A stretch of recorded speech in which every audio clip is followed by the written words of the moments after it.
Yes. Do we still have homework for the following Friday? Yes. But it may be a short assignment. I will let you know what that is. All right, welcome to Math341, Lecture 12. What I want to do today is talk a little bit about linearity of expectation, joint probability distribution functions, and stuff like that. There's a lot of standard problems you're supposed to do where you draw a table and you have the probability of x comma y, and you talk about are they independent or not. I'm not going to go through that in class. You can watch the lecture from the last time I taught the class, which will go through that carefully, or you can read the book. I want to instead use class time to do more examples and work out more exercises, show you how you can actually use linearity of expectation to solve problems. So I want to reallocate class time because we have that freedom. All right. So I want to start with joint probability density functions. So joint probability density functions. So frequently I will work in just 2 dimensions. You can of course work in higher dimensions by just putting in some commas and some more variables. And so we want to talk about the probability maybe x takes on a little value x and y takes on a value little y. And if we're discrete, then this is not a big deal. And then we can also talk about what's going on in the continuous case. So in the continuous case, you have some kind of density f x comma y xy. And this should be non-negative and integrate to 1. So non-negative and then integrates to 1. And then from this you can deduce what's called the marginal densities. And what you do for the marginal densities is you integrate out one of the variables. So f sub x of x would be the integral little y goes from minus infinity to infinity f xy of xy dy. So what I do is I fix a value of little x, and I look at all possible values of y, and I assign and I count up all those probabilities. Is this a density? Well, since this is non-negative, it's clearly going to be non-negative. And since the double integral of this is 1, well, if I integrate this from y goes from minus infinity to infinity, and then I integrate it from x from minus infinity to infinity, it will be 1. So it does integrate to 1. So it is a density. And in an absolute shocker, you can replace the letter x with the letter y, and then just integrate over here with respect to x and not with respect to y. Right? So this is basically throwing away all your information in one variable and just concentrating on what is left in the other. Okay? In general, this is painful to work with. What class do you need to remember? Multivariable calculus. Most of you probably do not want to remember multivariable calculus. It would be much better if we could use what class? What class would be better? 130. You know, single variable calculus. I'm glad nobody was saying high school algebra, right? So we would love it if the analysis was simpler. So x and y, tell the y, are independent if the joint probability density function factors as the density of x times the density of y. It is not always the case that the joint density function factors. But when it does, the analysis becomes a lot easier. So this is what we hope happens.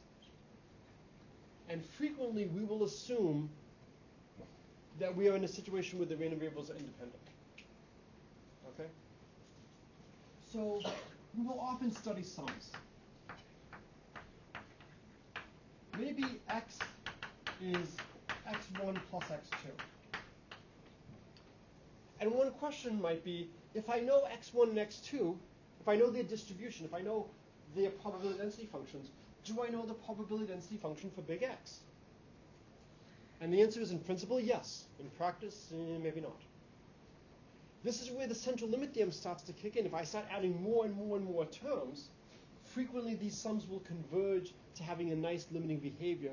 And then oftentimes a Gaussian, a bell curve, a normal does a really good job approximating, and you would much rather use those continuous approximations than the nightmare that happens. Remember, we looked at adding 4 uniform random variables and 8 uniform random variables early in the semester. We saw how close it was to the normal, and we saw how horrendous the algebra was for the specific density function of the sum of 4 uniforms. We don't want to work with that. All right? Well, we have a new random variable here. It's the sum of the first 2. What would you like to ask it?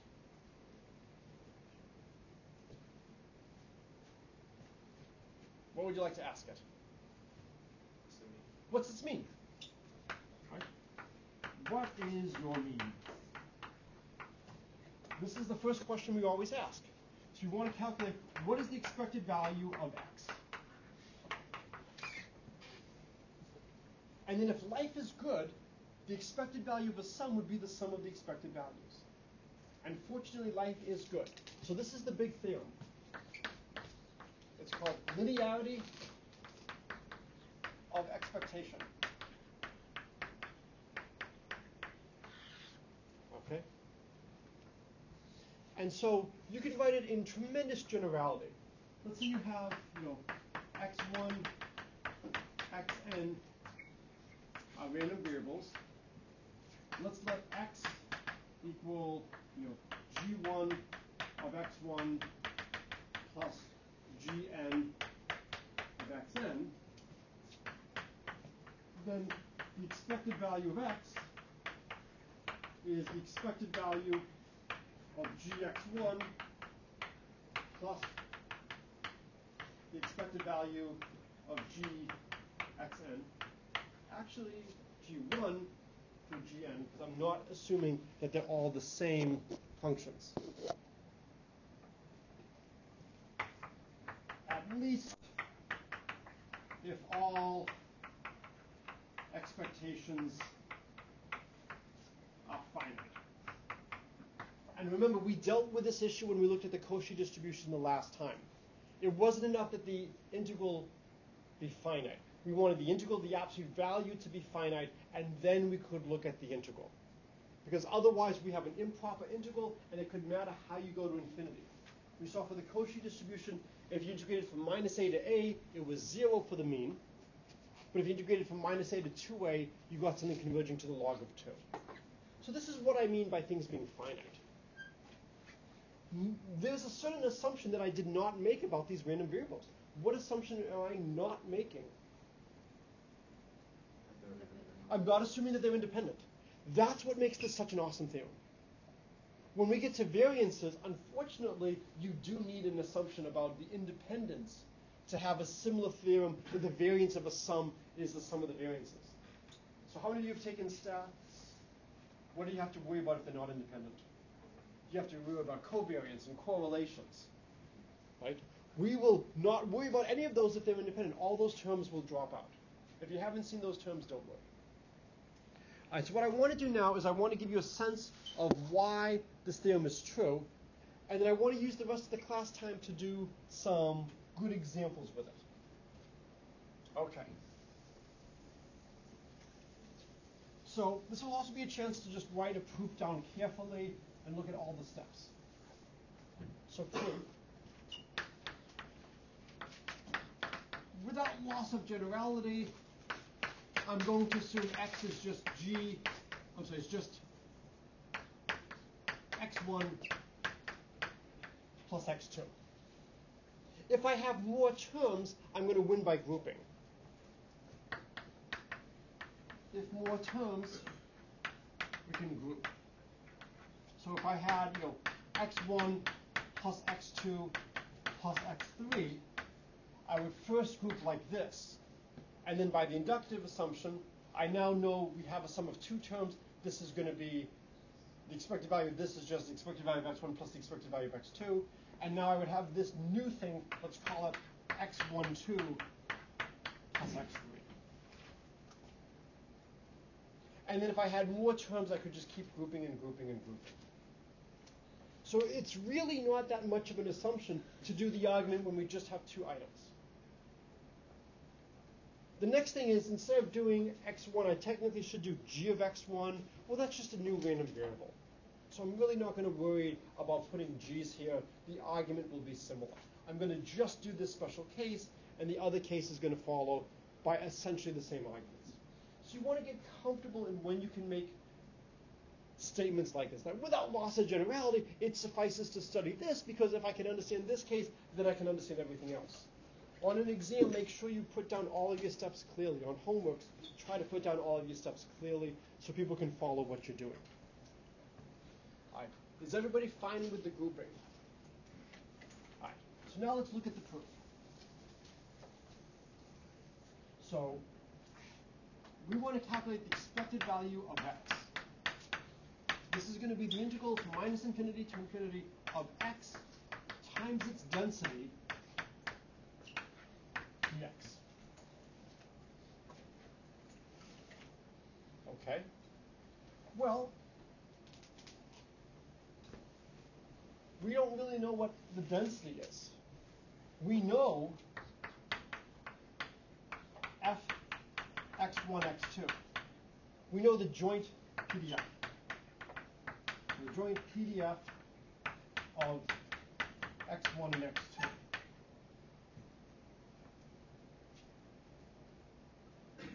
So if I wanted to look at getting a value of x, if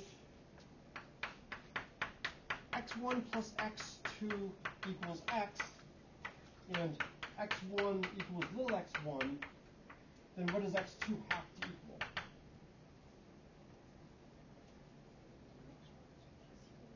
I heard something over here. X minus x1. We want the sum to equal little x.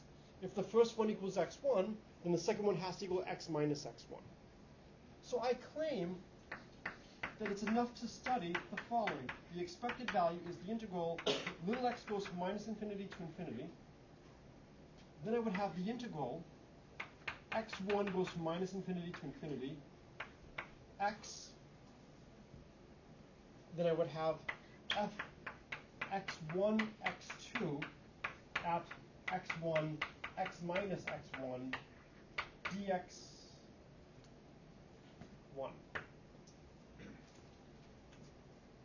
And then dx. All right? So let's look at what's going on. Can I pull this x outside of the integral if I want? Sure. This x has no x1 dependence. So I'm basically saying this part in here is just going to be my probability that the sum takes on the value little x. I look at all pairs x1 and x2 such that their sum is little x. And so if the first pair is x1, the second one has to be x minus x1. And then I just range over all possible values of x1. All right? So this is the integral we need to evaluate. What would you love to assume about this probability function? That it's independent. That's independent, because if it was independent, I can split up into two different ones, and then the integrals would be separated. So if you want to, you can prove it right now in the special case when they split. It turns out the proof isn't that much easier in that case than the general case. And it gives you a mistaken view that you need independence. We do not need independence. Okay? Let's try to think about what variables we want to use. What variable are you really thinking of for x minus x1?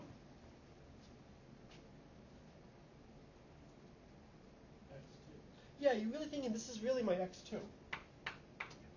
And so I really want to say x is, x1 plus x2. Why do I want to do something like this? I'm trying to show that the expected value of a sum is the sum of the expected values. I want to write expected value of x is expected value of x1 plus expected value of x2. I want an x1 floating somewhere. I want an x2 floating somewhere. I want them to be added to each other. When you have an idea of what you're trying to prove, that provides a tremendous amount of information. So since I'm trying to get to the sum of expected values, I'm going to want an x1 and an x2. And so let me try to write x as x1 plus x2. So I can then replace x minus x1 as x2. I've got to be a little bit careful now. The way I'm doing things here, I first fix an x, and then I let x1 go from minus infinity to infinity. If I just make this substitution, is everything going to be okay?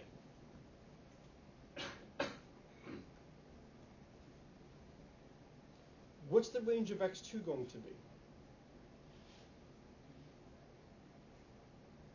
See here, I've basically fixed an x1, and then I'm letting x vary. I'm replacing the variable x with the variable x2. I've got the order of integration the wrong way. Can I switch the order of integration?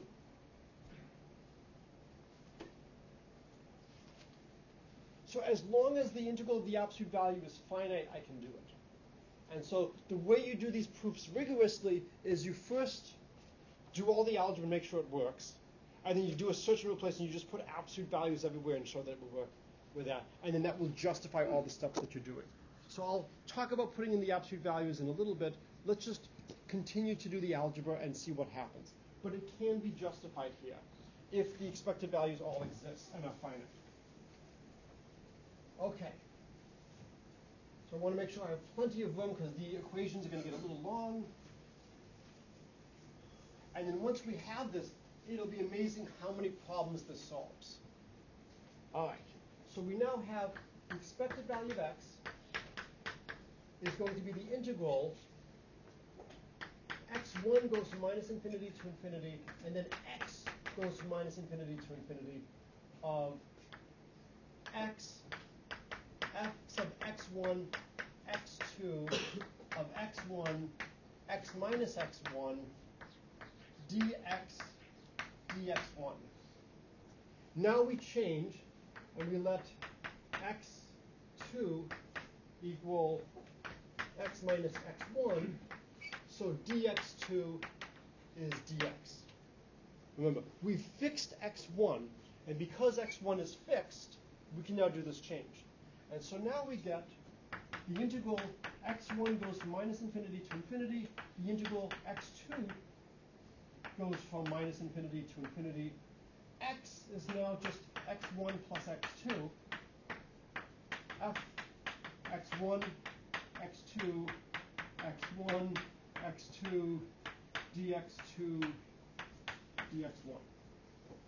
I really like overkill here of putting down what am I integrating over to remind myself what things are.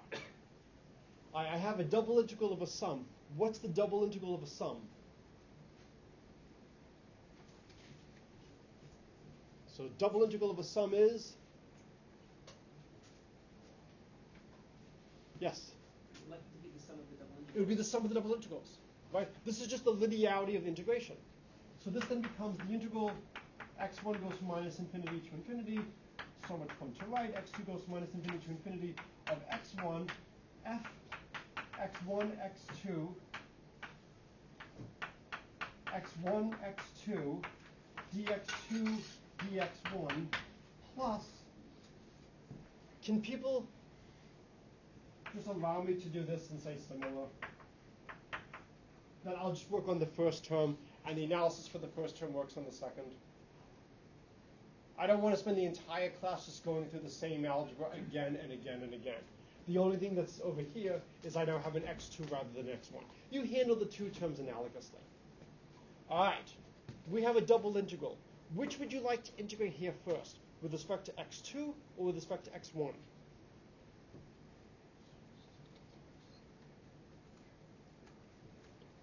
You have a 50-50 chance. x2. If we integrate with respect to x2, we're left with the marginal, we're left with the density of x1. And then we would have x1 times the density of x1. That's going to be the expected value of x1. On this one, where we now have an x2, would you rather integrate with respect to x1 or x2? That one would be x1. So for this one, this is going to be the integral x1 goes from minus infinity to infinity. I'll pull the x1 out. And then it will be, if I do the x2 integral, it'll be x2 goes from minus infinity to infinity, f x1, x2, x2, x1, x2, dx2, dx1 plus similar. And now this integral is just the density of my first variable.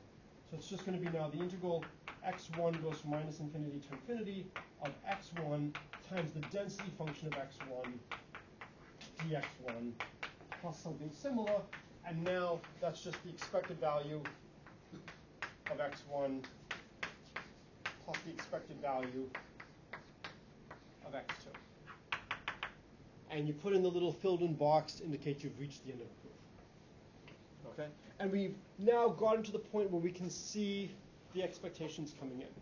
The only thing we have to be careful about is to make sure that everything is justified. We've switched an order of integration. As long as you can put in absolute values and everything is finite, you're okay. And so when you put in absolute values, we know the density functions are non-negative, so you would just get the absolute value of x1 plus x2. The absolute value of x1 plus x2 is at most absolute value of x1 plus absolute value of x2. So you would then just have these integrals with absolute values. And then when we say the expected value exists, what we mean is first the integral with the absolute value of x1 is finite. And then because that's finite, then the integral without the absolute value is going to be the value. This is the small little bit of technical pain that we have to do because of things like the Cauchy distribution. This is the issues with improper integrals. How many of you had teachers who really hammered home the dangers of improper integrals? Okay. So there are dangers with improper integrals, that it can matter how you go to infinity. And that's why the Cauchy distribution is so painful. If you go symmetrically, it has mean 0. If you go asymmetrically, if you go negative a to twice a and take the limit in that way, it will actually have a mean of log of 2. In fact, you can get the Cauchy distribution to have any mean you want, depending on how you go to infinity. That's not good. So that's why if you have the additional assumption that whenever we talk about expected value, if the expected value exists, I mean first with the absolute values it's finite, and then when you drop the absolute values, everything is fine, and that's the value. All right. So is everybody comfortable with this proof? And everybody's fine now. We can use grouping. We have it for any finite number. Not infinitely many, but finitely many. Okay. So what I want to do for the rest of class is do a couple of examples of linearity of expectation. We will see some phenomenal examples later in the semester. One of my favorites is the marriage problem or the secretary problem. Has anybody heard of this? One of my students, he was actually one of the class speakers many years ago, so a bright person, even though he chose a career in economics, has promised that he is going to use this method to find his spouse. For those of you who might be tempted to do so, he is still single. But it is incredible how many problems can be solved using linearity of expectation. So I'm going to start with Fermat primes. So by training, I'm either a nuclear physicist or a number theory who speaks with a nuclear physics accent. And so primes are the building blocks of the mathematical universe. Fermat primes are very interesting. How many of you remember vaguely taking a class called geometry and straightedge and compass constructions? You can't trisect an arbitrary angle, right? You can't square the circle. You can't get square root of pi, right? There's a couple of famous impossibilities. You can't construct an arbitrary regular n-gon. How many of you have seen that? It's one of the great results in an abstract algebra class. You can only get a regular n-gon for certain values of n.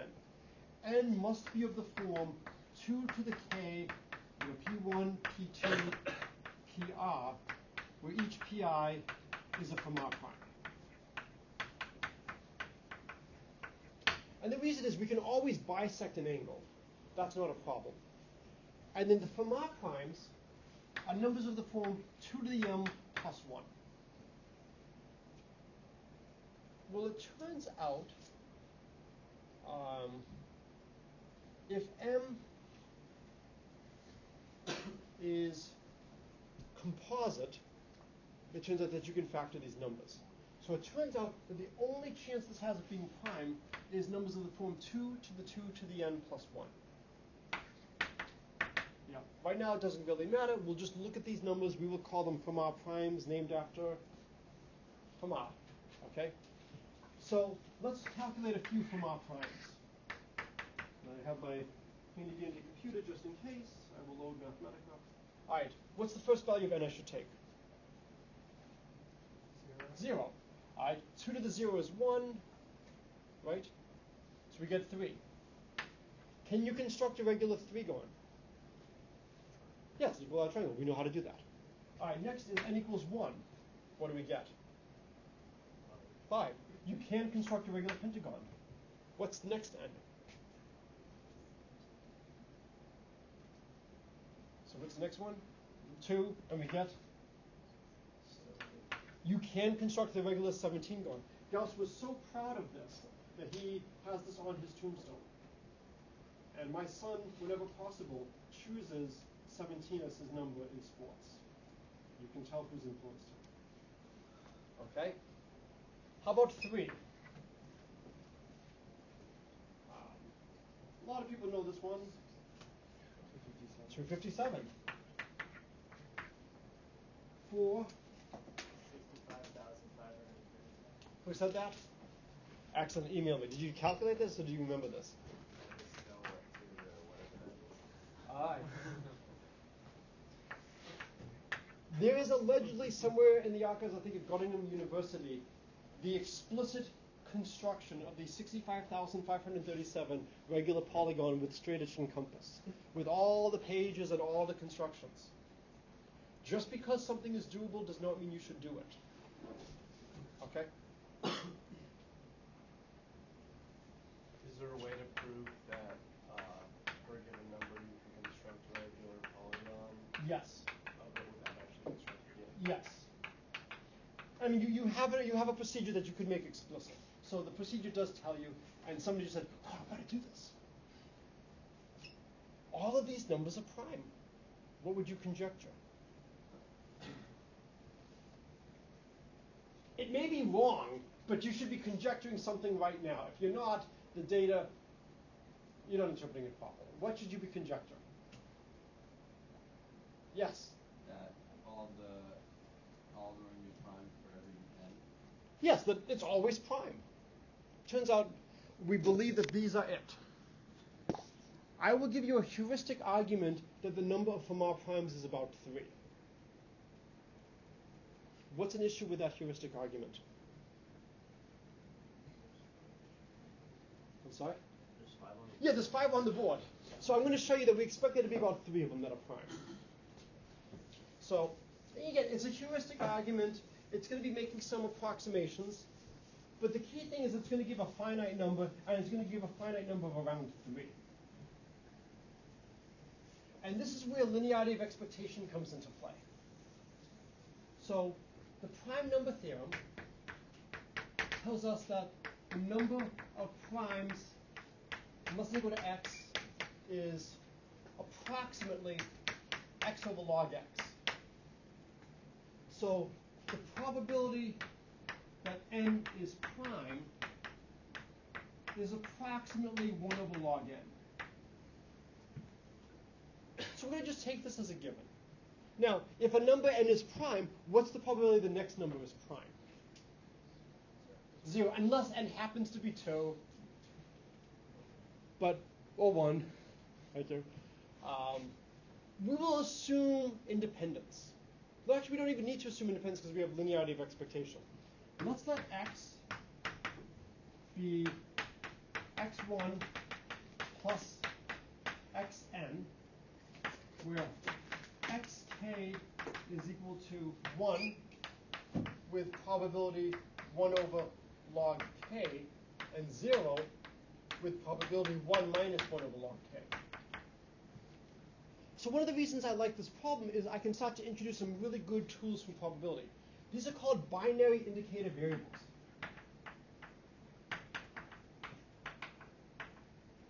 So they basically tell you, does something happen or not?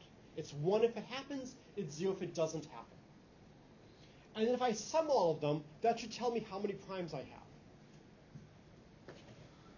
Okay? So what we're going to do now is we're going to, instead of looking at x as this, we're going to look instead at x sub f0 plus x sub f1 plus x sub fn. We're going to look at each of these numbers. And then the expected number of such primes is going to be the expected value of x f0 plus the expected value of x fn. Okay? And then this will tell us how many Fermat primes do we expect. So what we're assuming here is that the probability that your Fermat number is independent of the probability that you're prime. Just to get some rough sense of what's going on. Well, we want to calculate what's the expected value of xk. Well, the expected value of xk is going to be 1 times 1 over log k plus 0 times 1 minus 1 over log k. So it's just 1 over log k.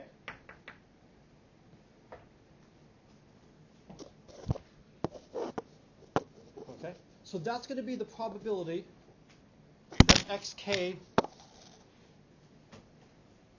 that's the expected value of xk. So now, what do I get? I get the expected value of x is equal to, the first one is 1 over the log of f0 plus 1 over the log of f1 plus 1 over the log of fn. Right? So this is just going to be the sum, k goes from 0 to n, 1 over the log of fn, I guess it would be 2 to the 2 to the k plus 1. Yes? What's f again? The f0 is the 0th Fermat number, f1 is the first Fibonacci number, so fk is 2 to the 2 to the k plus 1. It's our Fermat numbers. And so this is going to give us an estimate for how many Fermat numbers there are if we look at the first n indices. Instead of looking at just n indices, what if I went all the way to infinity? I could do that. And so that would tell us how many Fermat numbers we expect to have anywhere.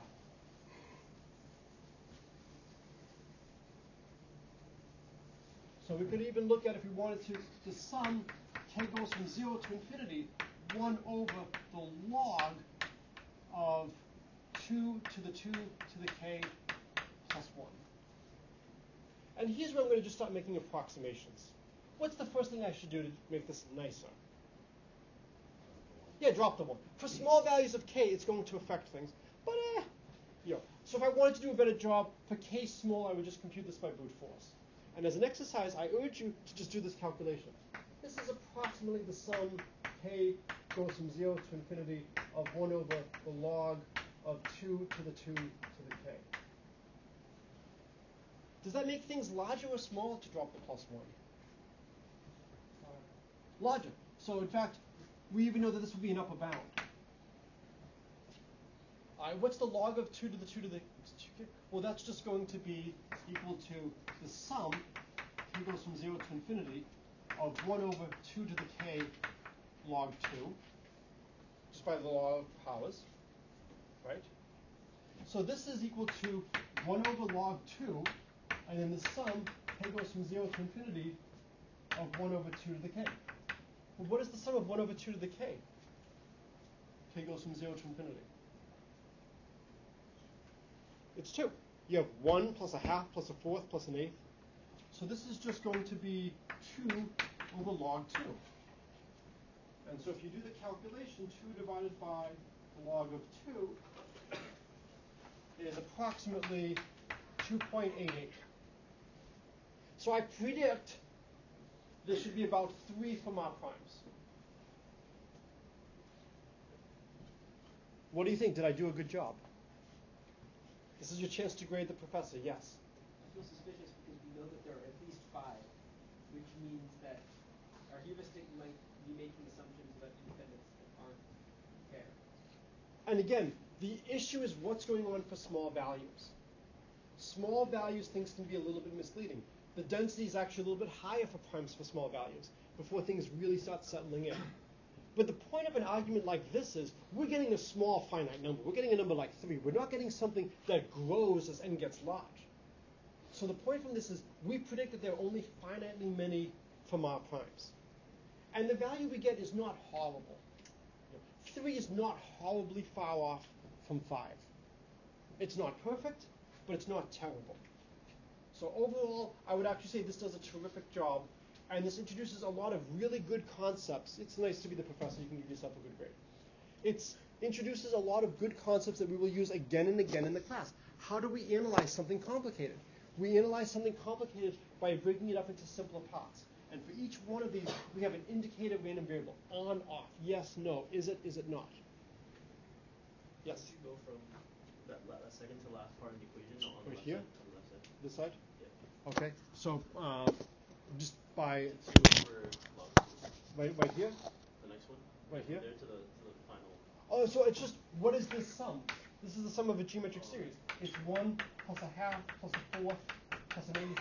And you see every single time I move half the distance. I could use the geometric series formula, but every single time I move a half here, then I move a quarter, I'm moving half the distance to 2. And I'm just using the geometric formula 1 over 1 minus r. And here, r is equal to 1 half. Okay. Any other questions on this one? Okay. So what I want to do for the last bit of time is talk about Buffon's needle. I will start to do the painful algebra approach that uses joint probability distributions and is a nightmare. And then I will show you the nice linearity of expectation approach. Years ago, actually on Monday, I'm going to be talking at the Yale Math Club. When I was the president of the Yale Math Club, I convinced my probability professor to give a talk. And he was hesitating, and I said, I'll do everything. I'll do all the arrangements. I'll do the cleanup. All you have to do is give the talk. You'll do the cleanup? Yeah. Okay. He worked throwing wet spaghetti into the talk and got some of it to stick on the ceiling. So it's a beautiful problem called Buffon's needle. So imagine you have a bunch of infinite parallel lines that are all d units apart. And then you have rods of length L. And you throw the rods at random down on the board, so every place is equally likely as every other place. And you want to calculate what is the expected number of crossings. So if you throw n rods of length L on grid of parallel lines with spacing d. It turns out that the expected number of hits divided by the number of rods converges to either a rational multiple of pi or 1 over pi, depending on which way I forget which way it happens to go. It's amazing how pi shows up here. So what I want to do is just start to set up the pain. Okay? Without loss of generality, when I throw my rod, this is the most important logarithm, okay? You have to learn how to use the W log. Without loss of generality, what can I say about the center of the rod? It's got an x and a y coordinate. What can I assume about one of them?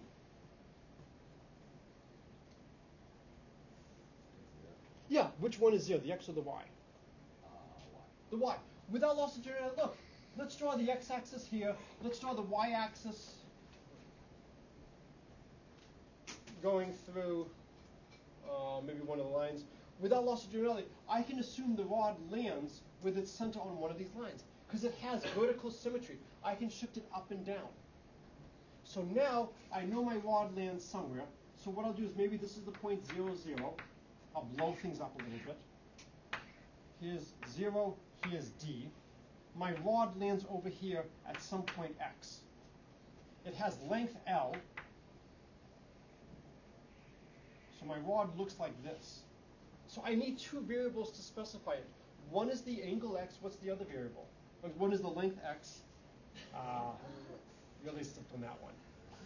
One is the length x. What's the other variable? Yeah, the angle. So without loss of generality, 0 is less than equal to x is less than equal to d over 2. Because by symmetry, I can always assume I land in the first half. What about the angle? What does the angle go from?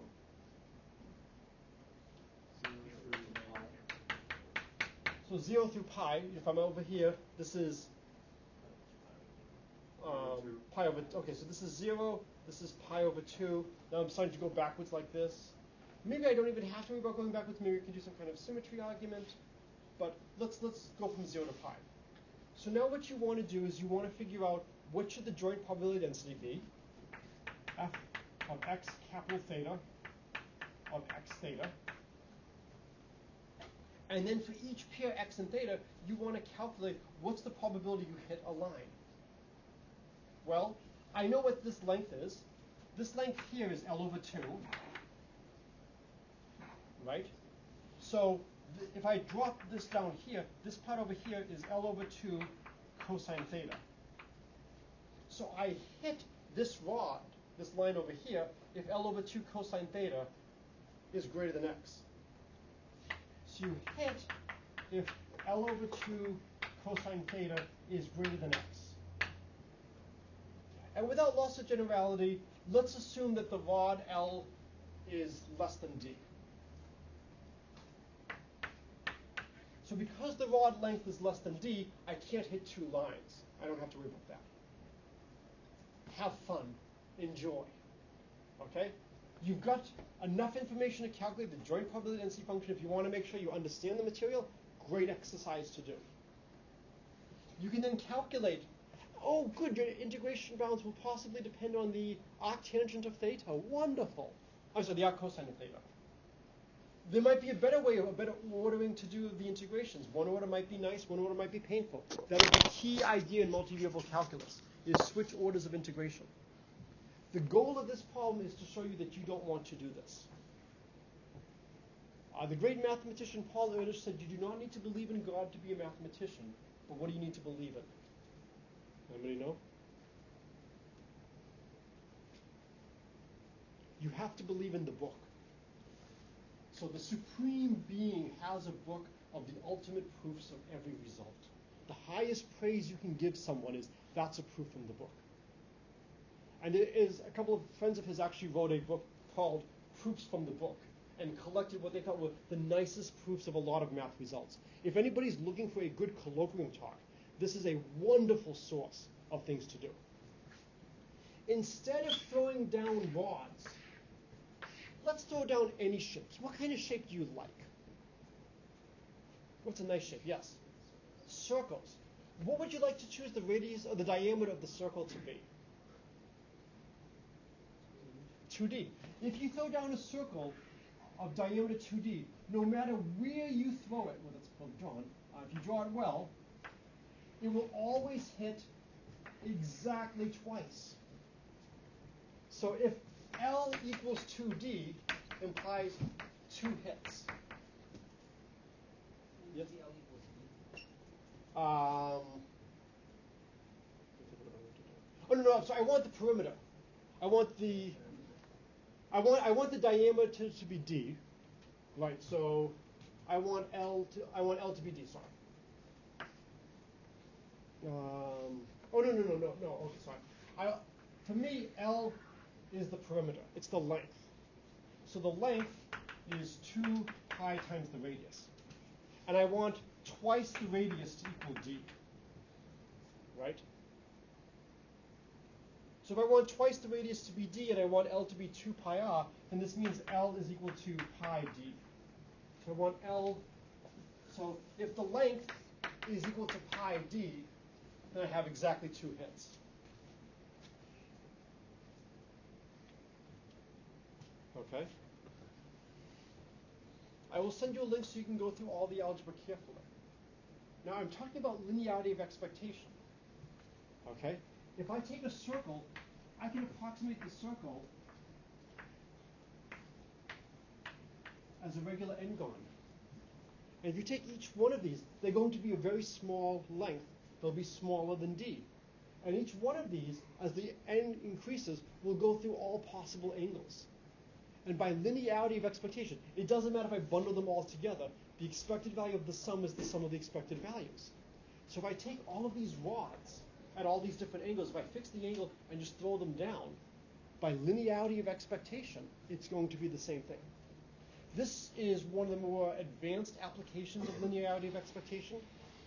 If you don't understand this, this is fine. I'm happy to talk about it more. I will send you a proof from the book where they actually go through this calculation. They avoid the multivariable calculus. They avoid the two-dimensional integral. They avoid switching the orders of summation by using linearity of expectation and saying we can approximate the circle with a huge number of slowly changing, and each little piece is going to give us that angular spread. And then by linearity of expectation, the expected number of hits of all of them is the sum of the expected number of hits of each one, and they equal just 2. So if we were to do it n tosses, how many hits do we have? 2n.